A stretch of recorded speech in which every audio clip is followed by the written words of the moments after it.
Hi everyone! Today we will be covering the new update 0.53 from the Game Cards of Eternity.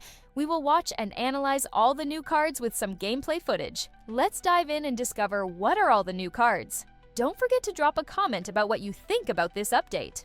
Artham is a relic which will help you a lot against Raven Adventurer, since it removes all marked cards from your deck. It is a mandatory card in most of your decks if you want to counter Raven. Banner General is one of the new legendary cards. It is very strong, since it can give the new keyword Persistence as an aura, which means all the cards on your board if they die will return to your hand instead. But be careful, it's an aura, so if Banner General dies, the Persistence will be removed.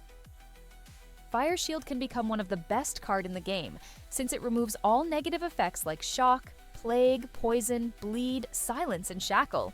If you get this card, put it in your decks.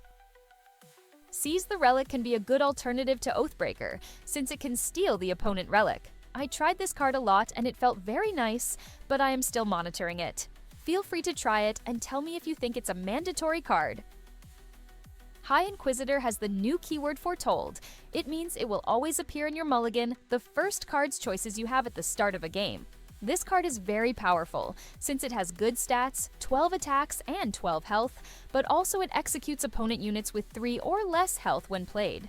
Also, it has Equilibrium, which means it cannot get executed. The downside is its cost. It starts with 16 cost, but decreases by 1 every turn. High Inquisitor can be played in some decks, but not every deck, in my opinion. Greyman can be a good card, but it is very vulnerable to 6-pointed star or other small removals. But if it doesn't get removed from the board, its effect can be amazing. If you kill a unit with it, first it won't take any damage because of Supremacy, but it will also be able to attack again and gain Twilight Cloak.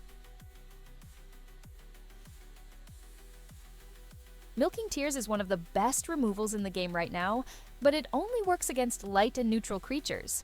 It can deal 6 damage, or you can also use it in its other effect, which put Misfortune and Plague on opponent units, and apply Silence on opponent adventurer for 1 turn.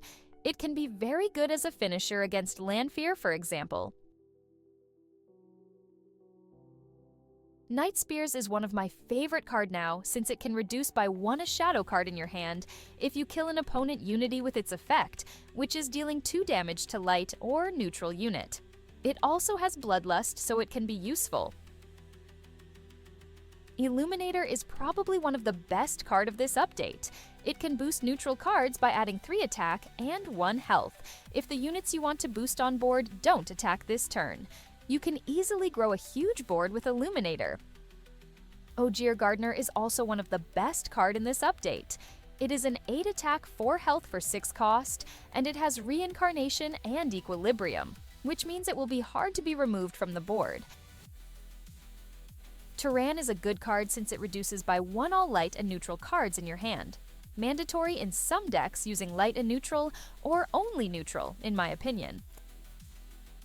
Soetam is a 4 cost that has good stats and effects such as Life Drain. It can also revive if it was killed by a relic or a spell, which means it is harder to remove it. Forkroot is a new silence card. It also has Sunrise Seal, which is one of the best effects to counter opponent effect played by units. You can easily put this in your decks.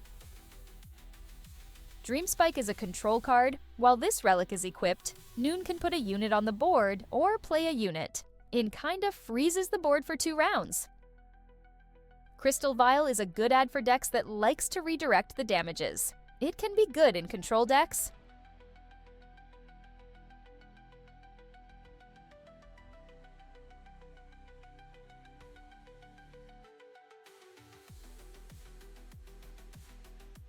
Shred It is a good card that applied shock to every opponent new cards played on board.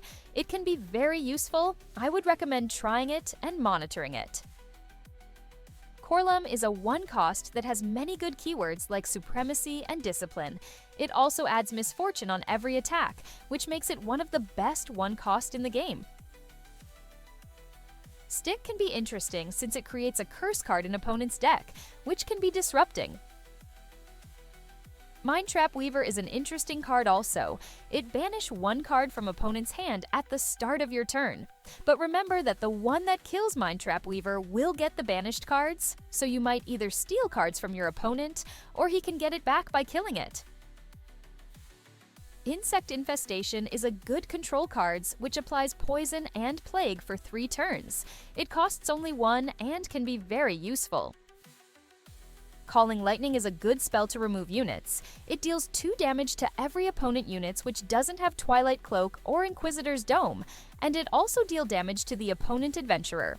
Its secondary effect is that it removes mark from your cards if you have any in your hand, which can be useful against Robin players.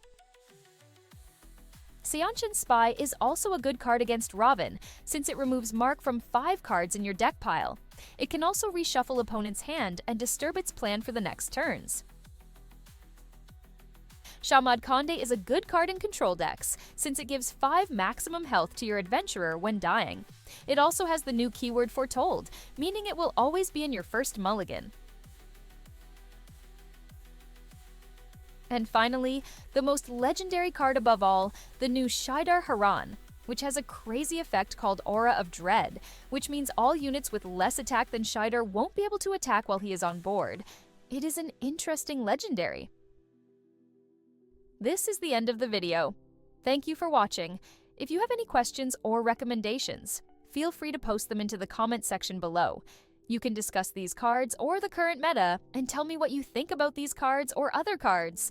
Don't forget to subscribe and hit the like button. See you in the next video.